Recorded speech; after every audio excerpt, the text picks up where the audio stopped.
तर नमस्कार, स्वागत आहे परत एकदा माझ्या यूट्यूब चॅनलवरून तुमचं सगळ्यांचं. तर कसे आहात सगळे? मस्त मजेत ना? तर व्हिडिओ बनवण्याचं कारण तुम्ही थंबनेलला बघितलंच असेल. तर तुम्ही म्हणताल की बाबा ह्यांचं कोण आर्मीत आहे का, एवढा यांना अनुभव आहे. तर माझं कोणी आर्मीत नाही आहे किंवा अ, जे आहेत ते आपलेच सगळेत असं मी म्हणणार आहे. कारण की व्हिडिओ बनवते एक माझ्या समाधानासाठी. ज्याला आवडतो तो बघेल, ज्याला आवडत नाही तो नाही बघणार. पण एक मला काय वाटलं की आपण प्रत्येक गोष्टीवर व्हिडिओ बनवतो. समजा एक जसं उदाहरणार्थ जे माझ्या लाडक्या बहिणीवर बनवलेले व्हिडिओ, त्याचं काय ह्याला त्याला माहिती भेटते माझ्या व्हिडिओमधनं, जे लाडक्या बहिणीवर बनवलेत. किंवा इतर आता मध्ये ते साक्षी परमवीर होते, त्यांच्यावर व्हिडिओ बनवला एक त्या म्हणजे नाही का एक आपलं माझं मत काय आहे हे मांडण्यासाठी.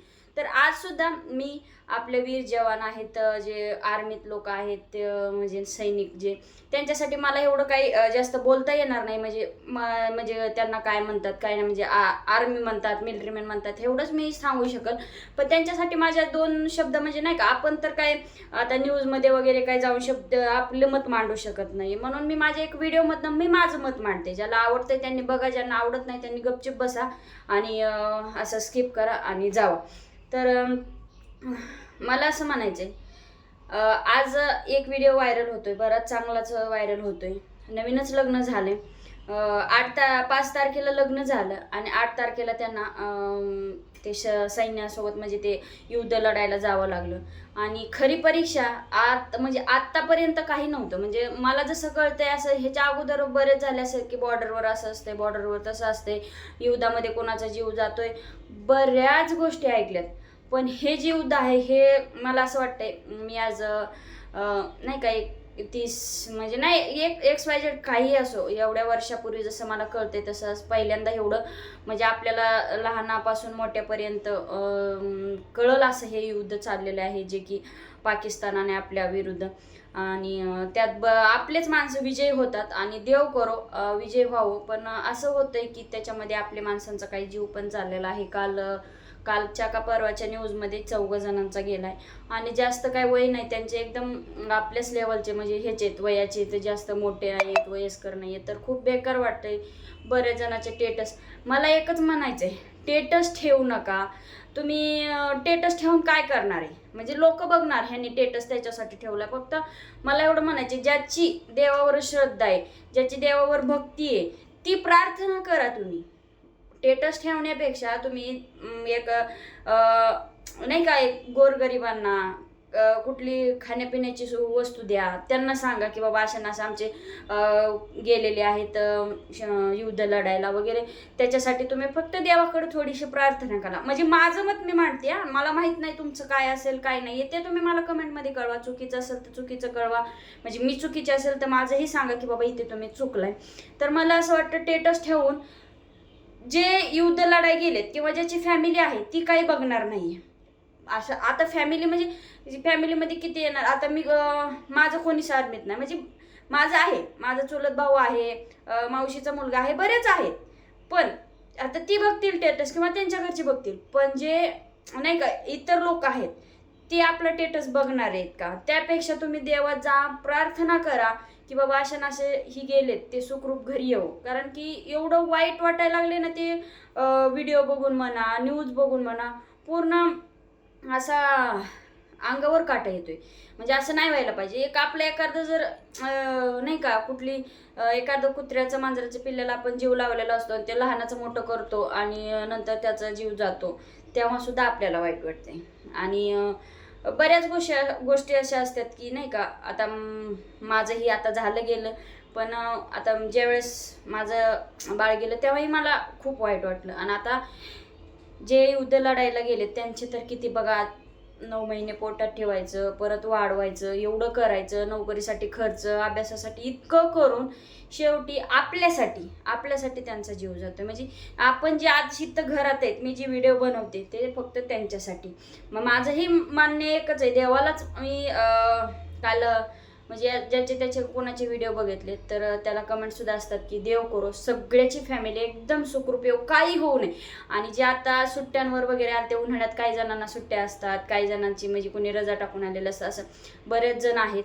त्यांना सुद्धा वापस बोलवायला म्हणजे वापस बोलवलंय, गेलेत सुद्धा. आणि मेन म्हणजे जो व्हिडिओ व्हायरल होतोय, नवीन लग्न झाले, एवढी ती नवरी रडतीये ना, दोघांच्या हातावर मेहंदी आहे, नवरदेवाच्या हातावर म्हणजे तो म्हणजे नाही का आर्मीतला जो आहे ते काय मग काहीतरी नाव आहे त्याचं.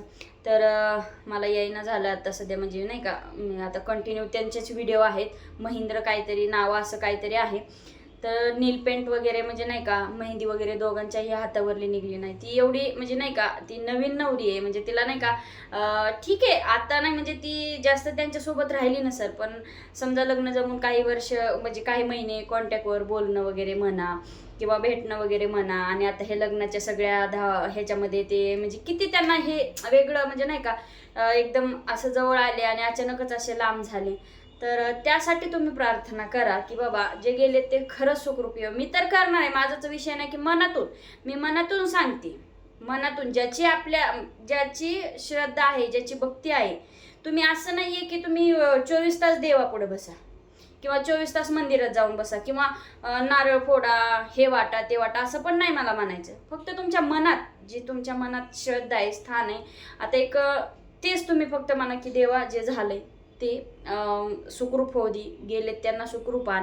कारण की आता असे लोक आहेत की एवढाले लहान लहान मुलं आहेत त्यांचे, काही जणांचे लग्न झालेले नाहीत, काही जणांचं आता उदाहरणार्थ घ्या त्यांचं लग्न झालंय, नवीनच लग्न झालंय, म्हणजे त्यांना किती वाईट वाटत असेल.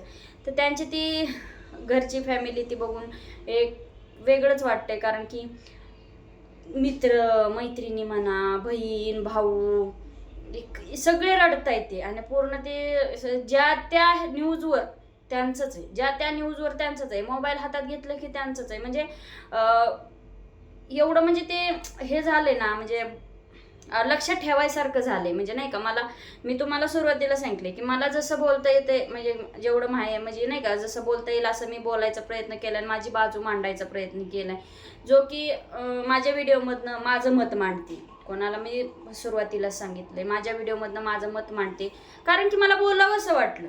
असं काही नाहीये, मला माझं बोलावंसं वाटलं म्हणून मी बोलले. मी आता असं काही जाणार आहे ABP माझा 90वर थोडीच म्हणणार आहे मला बोलू दे, असं नाही ना. मी माझ्या व्हिडिओमधनं माझं मत आपल्या सैनिकांसाठी मांडले, जे की आपल्यासाठी ते लढायला गेलेत, जे की आज आपण त्यांच्यासाठी सुखरूप घरात आहोत. म्हणजे नाही का कित्येक असे लोक आहेत नाही का रिस्पेक्ट म्हणजे नाही का करत नाहीत, असे कुणीच नाही असं नाहीये.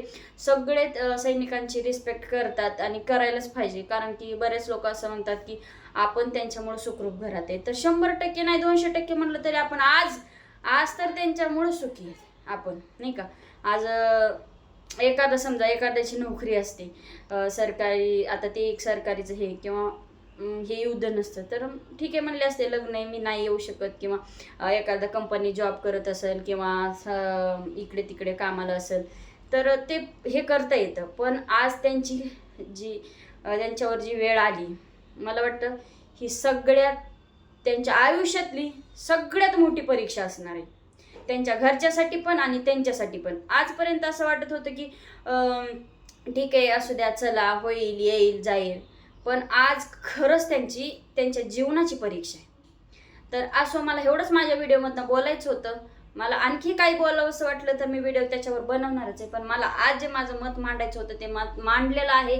तर व्हिडिओ कसा वाटतोय नक्कीच कमेंट करून मला, म्हणजे व्हिडिओ कसा वाटला, माझं काही चुकलंय का हे मला कमेंट करून नक्कीच सांगा. आणि खरंच होईल तेवढं तुमच्या मनातून आपल्या देवाला प्रार्थना करा. बाहेर जाण्यापेक्षा आपल्या घरात करा. घरात म्हणजे असं नाही की घरात सुद्धा बसा, फक्त मनात एक देवा जे झालंय ते होऊ दे, फक्त आता जी गेलेत ती सुखरूप घरी येऊ दे, एवढंच म्हणा. त्यांच्या घरच्यासाठी चांगलं आहे आणि आपल्यासाठी सुद्धा चांगलं आहे. त्यांच्या घरच्यासाठी त्यांचा माणूस परत मिळत आणि आपल्या देशासाठी लढलेत म्हणून आपल्याला आनंद होईल. तर खूप जणांचा जीव गेलाय, तो नाही जायला पाहिजे, हे आता त्याच्याच हातात आहे. तर चला भेटू नेक्स्ट व्हिडिओमध्ये.